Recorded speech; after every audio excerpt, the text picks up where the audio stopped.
La civilisation d'Aksum, également orthographiée Aksum, était une ancienne civilisation située dans la région qui est aujourd'hui l'Éthiopie et l'Érythrée. Elle a prospéré du début du premier millénaire avant notre ère jusqu'au 7e siècle de notre ère. Voici quelques points clés sur la civilisation d'Aksum. Aksum était située dans la région du Tigré, dans le nord de l'Éthiopie actuelle, et s'étendait sur certaines parties de l'Érythrée voisine. La ville d'Aksum était le centre de cette civilisation. La civilisation d'Aksum a émergé vers le premier millénaire avant notre ère, se développant à partir de sociétés préexistantes.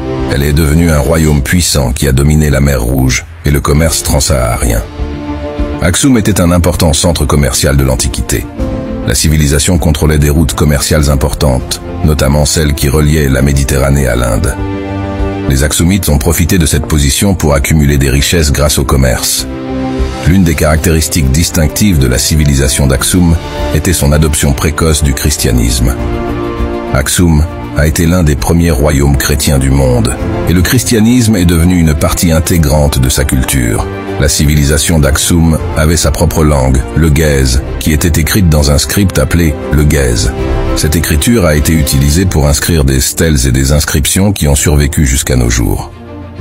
Aksum était connu pour ses obélisques monumentaux en pierre, dont certains sont encore debout aujourd'hui. L'obélisque d'Aksum, déplacé en Italie pendant la période coloniale et finalement restitué à l'Éthiopie, est l'un des exemples les plus célèbres. La civilisation d'Aksum a connu un déclin progressif à partir du 7e siècle de notre ère, en partie en raison de l'essor de l'islam dans la région et des conflits avec d'autres puissances voisines. Les raisons précises de son effondrement restent un sujet de débat parmi les chercheurs. La civilisation d'Aksum a laissé un riche héritage culturel et historique dans la région de la Corne de l'Afrique.